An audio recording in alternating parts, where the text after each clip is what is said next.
Welcome back, everybody. My name is Tucker, and in today's video, I wanted to talk about a trade that went down that I think there's a lot of minor little details here that go into this deal that sent Kelly Oubre to the Golden State Warriors that are really, really important. And I think actually makes this a good, but also an incredibly intriguing and interesting deal for both the Warriors and for the Thunder, and for what the Thunder have been trying to do here over the last couple of days and completely rebuilding this roster and getting a ton of first-round picks along the way. So we're going to be breaking down that trade in today's video. But really quickly before we get started, if you enjoy content like this, then consider subscribing. I upload twice a day, every day, all throughout the NBA offseason. It is a great place for consistent NBA content. So if that's something you're into, then consider subscribing.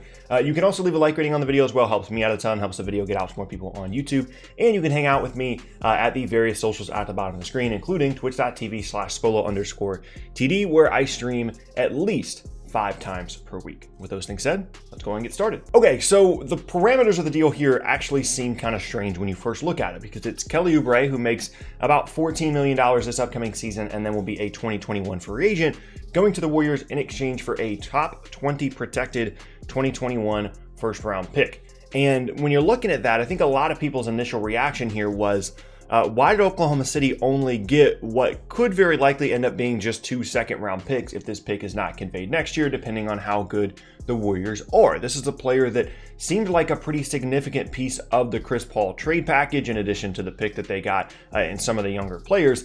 And at just 24 years old, people thought that Oubre was going to be a significant part of the Thunder, or at the very least, a better trade asset than this. Well, there's a couple of benefits to this for the Thunder, but first I want to talk about why Golden State is doing this, because unfortunately, Klay Thompson suffered an Achilles injury that is going to keep him out of the entire season, and this was something that really upset a lot of people around the NBA world. We were excited to see Klay Thompson back on an NBA court. We haven't seen him since the 2019 finals where he tore his ACL. And I'm no medical expert, but I'm sure that these two things are related, with it being on the opposite leg of the one that he hurt. Maybe he was overcompensating for one thing or another. And unfortunately, he's going to be missing at least another year, probably 2, before we see Klay Thompson back on the court, given the new timeline of this NBA schedule. But the Warriors, they quickly pivoted into bringing in a player in Oubre that should fit pretty seamlessly into their lineup. They'll have Steph, they'll have Oubre, they'll have Wiggins, Draymond, and then newly drafted James Wiseman or Kevon Looney at the 5 spot, with one of those guys coming off the bench. And Oubre should fit pretty well in this group. I mean, he's someone that averaged almost 19 points per game before getting hurt last year, is coming off of a relatively significant injury, but he should be able to come back well given his age. And as long as he can shoot the basketball well, his athleticism, his slashing, his drive and kick stuff should work really well within what Golden State wants to do. He obviously is going to need to learn, how to move on and off the ball a little bit better than he has in his past stops. It's not going to be strictly spot up stuff, given how much they move the basketball there in Golden State, which makes it doubly upsetting that Klay Thompson is going to be missing so much time, because I was excited for the Warriors to get back to that brand of basketball that they showed that was so much fun before KD got there, with all the movement, things like that. But that Oubre-Wiggins combo should be good there in Golden State. It's assuming that they're locked in on the defensive end. That should be a pretty nice replacement. Now, you're not going to 100% replace Klay Thompson, but at least they did, what they could. Now, for Oklahoma City, I actually don't mind this trade at all, and I'll tell you why. They went from a couple of days ago having Chris Paul on their roster, who, yes, made an All-NBA team, but the trade value there was kind of questionable in terms of, the salary and things like that. And this is a team that wants to save money, straight up. That's one of the reasons why Billy Donovan is no longer the head coach, and it's one of the reasons why they've been making some of the moves that they have been, given everything that's going on in the world, the limited revenue for next season, things like that. So, to go from paying Chris Paul what I believe would have been $44 million this coming season, and then another, 45 plus the following, assuming he opts into a player option, which he's going to go from having to pay that contract to Chris Paul to then turning around and cutting basically $25 million from their payroll for this season and over $40 million from their payroll for next season once they get rid of the James Johnson expiring they got in the Ricky Rubio contract. In the Ricky Rubio trade, is a really significant part of this deal for a team in Oklahoma City that, again, wants to save money. And the reason why they were able to save so much of that money is because the Warriors were willing to take on Oubre's salary without returning any to the Thunder because they had this big trade exception, which has massive ramifications for them financially. They're going to be paying a ton, an absolute ton in luxury tax this coming season and potentially the following as well as a result of acquiring Oubre. They were already going to be in a luxury tax anyway, but this gets them even closer to the hard cap as well, but they have this trade exception.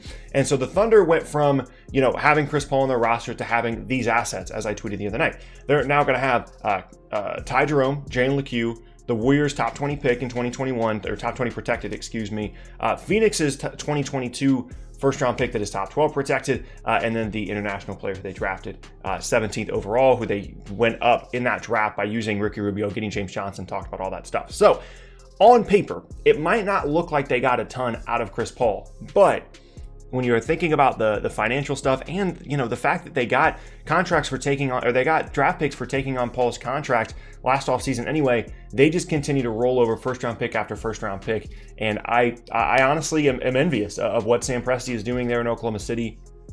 It's a rebuild that I think we've kind of wanted to see for a long time, where you just try and get as many first round picks as you can and roll from there. And they certainly have options moving forward. So when you're talking about cutting that payroll, which is what ownership wants you to do, and you're getting all these picks as well, with Danilo Gallinari signing trades and Steven Adams trades still on the table for this group as well, I think Presti is doing an awesome job. Now for the Warriors moving forward, it's going to be interesting what they're going to do with their roster. I talked about the financial implications of bringing in Oubre, and then as we get into next offseason, they already, not accounting for a new Oubre contract, not accounting for a potential new contract for Kevon Looney, who has a player option for that offseason, they're already going to be over $150 million in payroll projected right now for next offseason, before re-signing Oubre and potentially Looney as well. Now, Steph has an expiring contract for that year. We'll see what they do with his extension, but still, that is a ton of money, and they're going to be close, to the hard cap, even without re-signing those two guys. If they find a way to re-sign them, it really limits your roster flexibility when you're that close to the hard cap. And I respect the Warriors being willing to spend so much money here, but that would be at least a minor concern. But on the court this year, they should be really good. That's a huge financial cost for them. So moving forward now, as we kind of look at all the moves that Oklahoma City has made this offseason, I don't really see how they could have done much better to this point. Again, still having someone like Danilo Gallinari and Steven Adams on the roster. Every step of the way, people have kind of questioned, is that enough value? Did they get enough here? When you're looking at the Dennis Schroeder trade, people were thinking, they really didn't get that much there. What's going on? And then you're looking at the Chris Paul trade. Now, when you look at it, some people are thinking they really didn't get that much value. Or, they only took on, one first round pick to get Al Horford. Well, when you look at it in its totality and the payroll that they've cut and the fact that, Al Horford at some point will probably be an asset to someone as well, they just continue to roll these over, flip these first round picks, and they're going to be in position to do a lot of things over the next couple of seasons. The one thing, however, that I was thinking about yesterday with Oklahoma City is obviously at some point the plan is to either, move up to number one in the draft or something to get the guy that they really love in a draft by using all these picks, or to make a big star trade. And when you have as many first round picks as the Thunder do, they obviously have the opportunity to outbid anybody that they want to go and get a player, to go and get a pick, right? The problem is everybody in the league knows you have that many picks, so they might end up paying a premium in certain trades simply because the teams know how many assets they have in their back pocket. Now, I'm not expecting Sam Presti to lose or even draw even in the trade really moving forward, because he's been doing an awesome job, but that is one thing to keep in mind. The picks are great and they're in position to do awesome things moving forward. They've got SGA there as well, but when it really comes down to it, for example, a year from now, if they're in talks to trade for Bradley Beal, they know that they can get him if they really wanted to. They could put as many picks on the table as they need to go and get Bradley Beal, and eventually the Wizards will probably say yes. And that is an incredibly powerful position to be in. But if you're Washington, you also know that you can ask for a lot of picks because the Thunder have so many. And at this point, I don't even know how many it is, because it seems like day by day they continue to add more and more, but they are a team to continue to watch moving forward, again, with still multiple players on this roster that could be traded. And as Sam Presti has already proven, just because he trades one guy for a pick doesn't mean he can't then get more picks out of the players that they traded for the other players in exchange, when you're looking at Danny Green, when you're looking at Ricky Rubio. So continue to keep an eye on this Thunder team.